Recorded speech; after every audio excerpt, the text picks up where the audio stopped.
Olá, bem-vindo ao canal Revisão de Biologia. Hoje nosso papo é sobre um dos temas mais quentes e, convenhamos, mais temidos do Enem e dos vestibulares: a genética. A gente vai fazer um resumão completo, passando pelos conceitos principais que você precisa dominar. Desde o básico que o monge Gregor Mendel descobriu com suas ervilhas, até chegar na estrutura do nosso DNA. Dominância, recessividade e como resolver aquelas questões com heredogramas. E lembre-se, a gente sempre tenta responder o máximo de perguntas possível nos comentários. Então, se alguma dúvida surgir no meio do caminho, ou se você tiver alguma história engraçada de genética na sua família, pode mandar bala e escrever aqui embaixo. A ideia é criar uma comunidade onde todo mundo se ajuda a entender essa matéria incrível. Vamos começar pelo começo, literalmente. O que é genética? De forma bem direta, é a área da biologia que estuda a hereditariedade, ou seja, como as características são passadas de pais para filhos. Sabe quando alguém diz que você tem os olhos da sua mãe ou o nariz do seu pai? Pois é, isso é a genética em ação na sua vida. E o cara que deu o pontapé inicial em tudo isso foi um monge austríaco chamado Gregor Mendel, lá no século XIX. Mendel é considerado o pai da genética, e não é à toa. Ele fez experimentos super meticulosos com plantas de ervilha. E por que ervilhas? Porque elas são fáceis de cultivar, têm um ciclo de vida rápido e, o mais importante, possuem características bem definidas e contrastantes. Por exemplo, a semente podia ser amarela ou verde, lisa ou rugosa, a flor podia ser roxa ou branca. Não tinha meio termo, o que facilitou muito a análise dele. Ele começou fazendo cruzamentos controlados. Pegava o pólen de uma flor com uma característica, tipo a cor roxa, e colocava no pistilo de outra flor de cor branca. Ele chamou essa primeira geração de geração parental, ou geração P.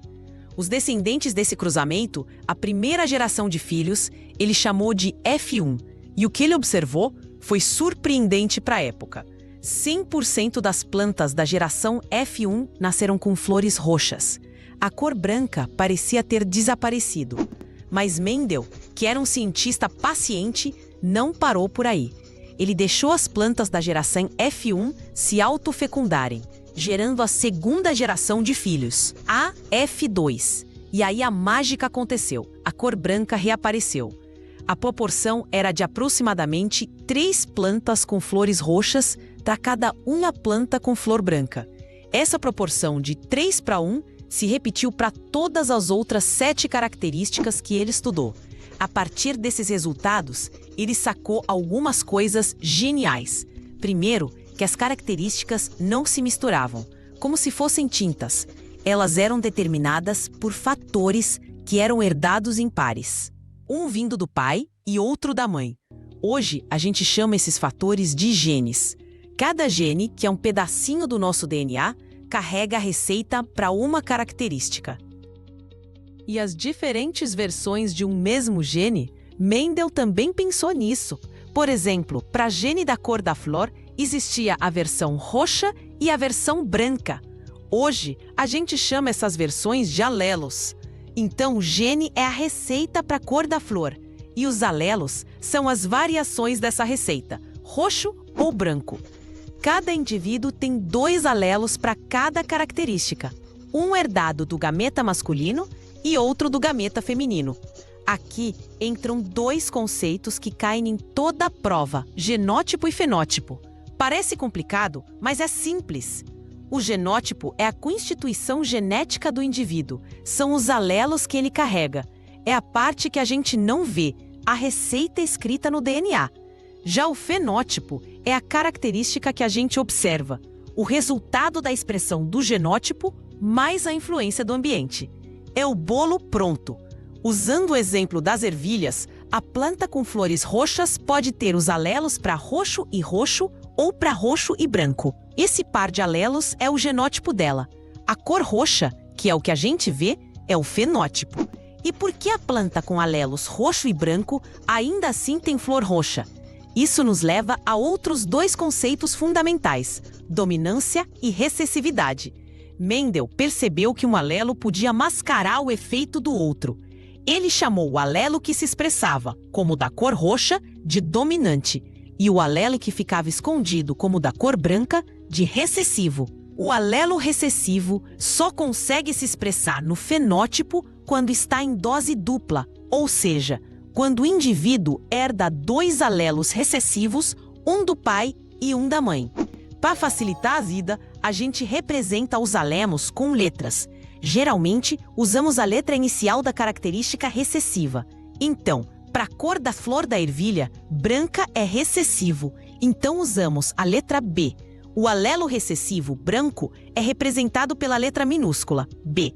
O dominante, roxo, é representado pela mesma letra, mais maiúscula, B.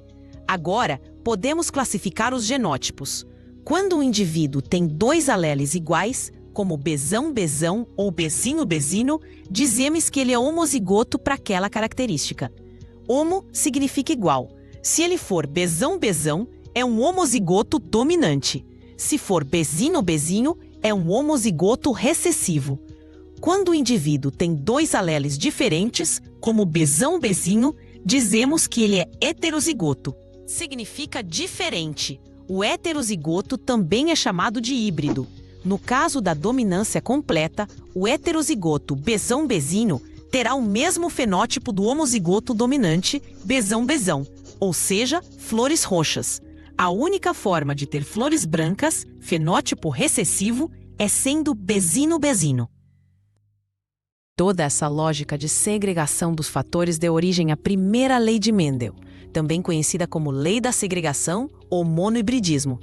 Ela diz que cada característica é determinada por um par de fatores que se separam na formação dos gametas, indo apenas um fator para cada gameta.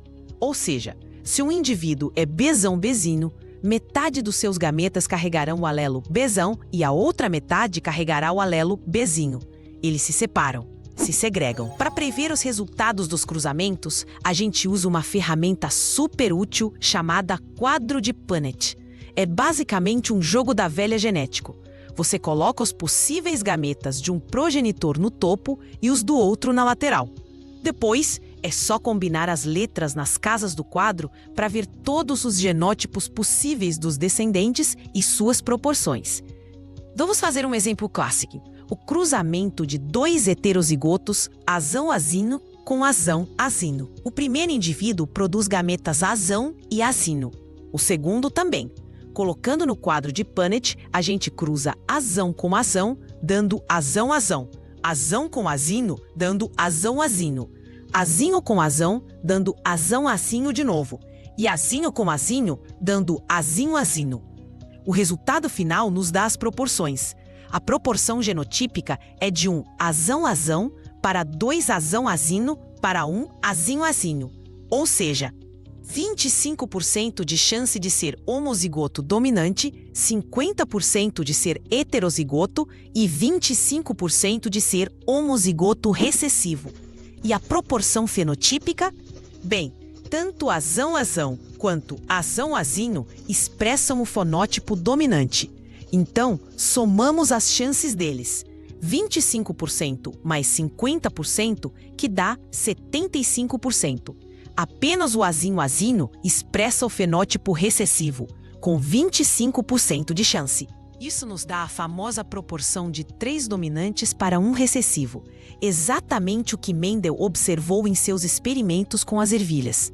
Dominar o quadro de Punnett é meio caminho andado para gabaritar genética no vestibular. Agora, respira fundo, porque vamos dar um passo a mais. Mendel não se contentou em analisar uma característica de cada vez. O que acontecia quando ele analisava 2 características ao mesmo tempo? Por exemplo, a cor da semente, amarela ou verde, e a textura da semente, lisa ou rugosa. Isso nos leva à segunda lei de Mendel, ou lei da segregação independente. Ele cruzou plantas puras, ou seja, homozigotas, para as 2 características. Uma que era amarela e lisa. Vamos usar vezão-vezão para amarela e errão-errão para lisa, que são as dominantes. Com verde e rugosa. Vzino e errino. A geração F1, como esperado, foi 100% heterozigota para as duas características, Vzino, errino, e apresentou o fenótipo dominante, sementes amarelas e lisas. O pulo do gato veio quando ele cruzou essa geração F1 entre si. O que ele queria saber era: a cor da semente é herdada junto com a textura? Ou elas são independentes? Se fossem herdadas juntas, ele só obteria os fenótipos originais, amarelo e liso ou verde e rugoso. Mas o que ele viu na geração F2 foi muito mais diverso. Ele obteve 4 fenótipos diferentes: sementes amarelas e lisas, amarelas e rugosas, verdes e lisas e verdes e rugosas. E a proporção era sempre a mesma, 9:3 para 3:1. 9 amarelas e lisas, 3 amarelas e rugosas, 3 verdes e lisas e 1 verde e rugosa. Pode parecer um bicho de 7 cabeças, mas é pura lógica. Essa proporção mágica de 9:3 para 3:1 só é possível se os alelos para cor e os alelos para textura se segregarem de forma independente durante a formação dos gametas. Por isso o nome da lei. Um indivíduo Vzinho, errinho, pode produzir 4 tipos de gametas: Vzão-errão, Vzão-errinho, Vzinho-errão e Vzinho-errinho, todos com a mesma probabilidade. O quadro de Punnett para um cruzamento de dihibridismo é maior, com 16 quadrados, mas o princípio é o mesmo. A segunda lei de Mendel, então, diz que os fatores para 2 ou mais características se separam de forma independente uns dos outros durante a formação dos gametas e se combinam ao acaso. Mas atenção, isso só vale para genes que estão em cromossomos diferentes ou bem distantes no mesmo cromossomo. O mundo da genética, no entanto, é mais complexo do que as ervilhas de Mendel. Existem várias situações que fogem a esse padrão de dominância completa. Uma delas é a dominância incompleta. Nesse caso, o heterozigoto apresenta um fenótipo intermediário entre os fenótipos dos homozigotos. Pense em misturar tinta. Se você cruza uma planta de flor vermelha, Vzão, com a de flor branca, o heterozigoto Vzão não sai nem vermelho nem branco, mas sim rosa. Nenhum alelo domina completamente o outro. Eles se misturam no fenótipo. Outro caso é a codominância. Aqui, os 2 alelos se expressam plenamente e de forma independente no heterozigoto. Não há mistura. O exemplo clássico é o de algumas raças de gado. Se você cruza um touro de pelagem vermelha com uma vaca de pelagem branca, o bezerro heterozigoto nasce com pelos vermelhos e pelos brancos malhado. Os 2 fenótipos aparecem ao mesmo tempo. A principal diferença entre dominância incompleta e codominância é que na incompleta você tem um terceiro fenótipo que é uma mistura, rosa, enquanto na codominância você tem os 2 fenótipos originais aparecendo juntos, manchas vermelhas e brancas. E se um gene tiver mais de 2 versões de alelos em uma população? Isso também acontece e chamamos de alelos múltiplos ou polialelia. O melhor exemplo disso, e um dos temas favoritos do Enem, é o sistema sanguíneo ABO humano. Para determinar o tipo de sangue, temos um gene com 3 alelos, o alelo IA, o alelo IB e o alelo I, Izinho. A relação de dominância entre eles é interessante. Os alelos IA e IB são dominantes em relação ao alelo I, mas entre eles, IA e IB são codominantes. Confuso? Vamos por partes. O alelo IA produz uma proteína na superfície da hemácia chamada antígeno A. O alelo IB produz o antígeno B. O alelo I não produz nenhum dos dois. Então, uma pessoa com genótipo IA ou IAzinho terá o fenótipo de sangue tipo A. Uma pessoa com genótipo IB ou IBzinho terá sangue tipo B. A pessoa com genótipo Izinho não produz nenhum antígeno. e por isso tem sangue tipo O. E a pessoa com genótipo IA e B. Como eles são codominantes, os dois se expressam.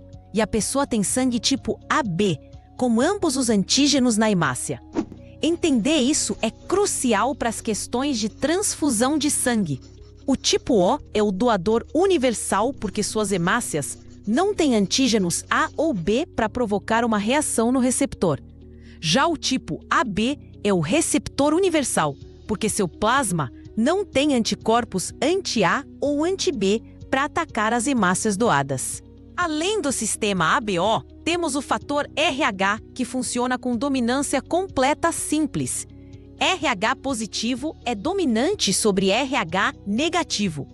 Agora, vamos falar de uma ferramenta visual que aparece muito em provas, o heredograma, também chamado de genealogia ou árvore genealógica. Isso é tipo ser um detetive genético.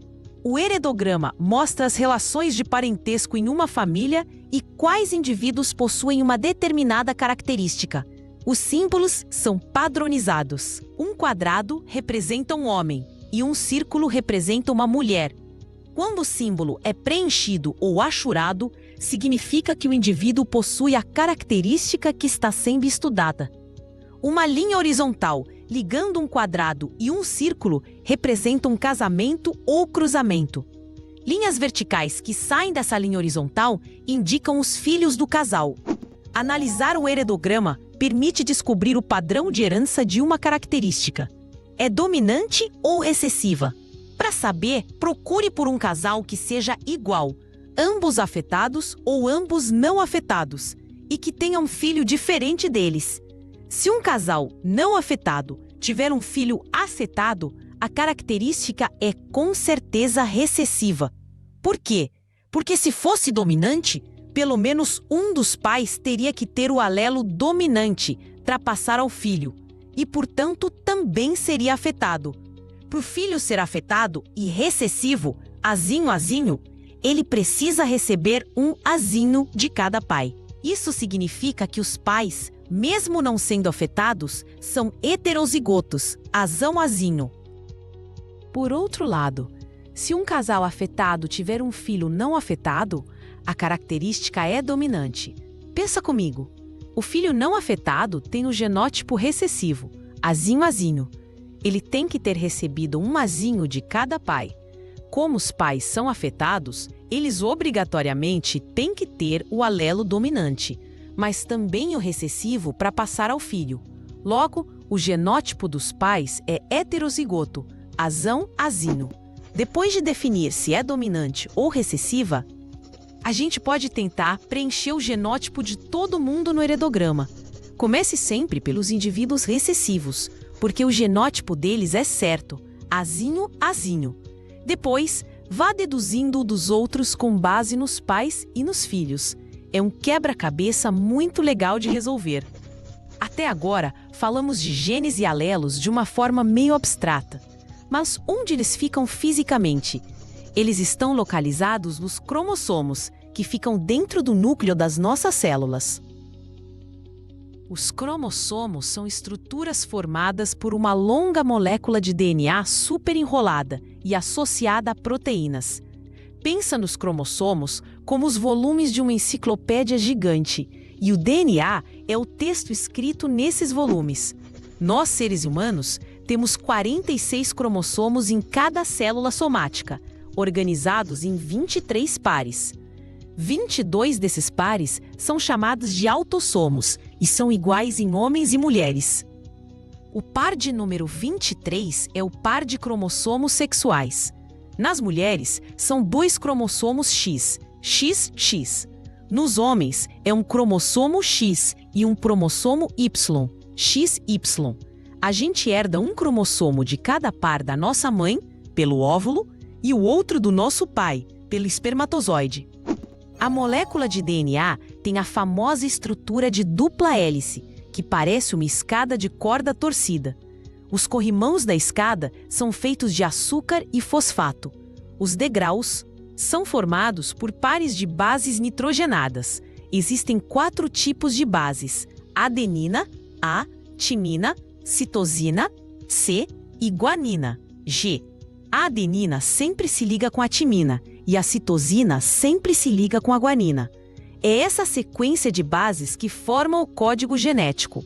Um gene, então, é um trecho específico dessa sequência de DNA que contém a informação para produzir uma proteína ou uma molécula de RNA funcional. A posição específica que um gene ocupa em um cromossomo é chamada de loco gênico. Então, os alelos de um mesmo gene ficam no mesmo loco em cromossomos homólogos, que são os cromossomos que formam um par.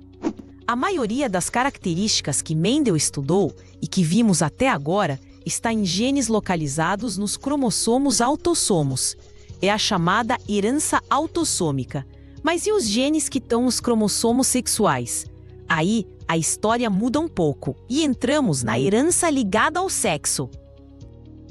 O cromossomo X é bem maior que o cromossomo Y e carrega muito mais genes. Muitos desses genes não têm correspondente no cromossomo Y.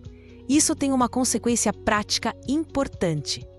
Como os homens são XY, eles só têm uma cópia dos genes presentes na porção não homóloga do cromossomo X. Já as mulheres, que são XY, têm 2 cópias. Isso explica por que algumas doenças genéticas são muito mais comuns em homens, como o daltonismo e a hemofilia.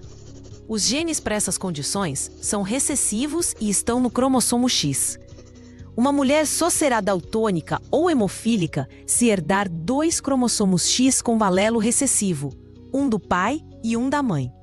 Se ela herdar apenas um, ela será portadora, mas geralmente não manifestará a doença, porque o alelo dominante no outro cromossomo X compensa. Já o homem, não.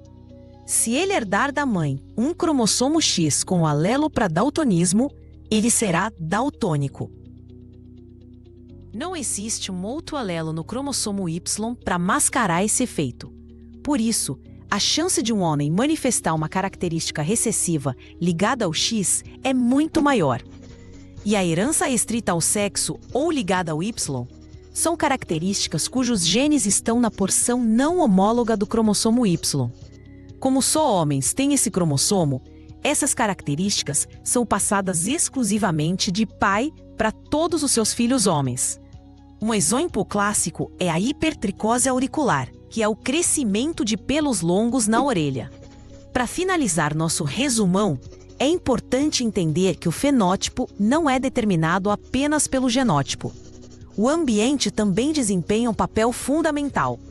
A expressão dos genes pode ser influenciada por fatores como dieta, temperatura, exposição à luz solar e estilo de vida.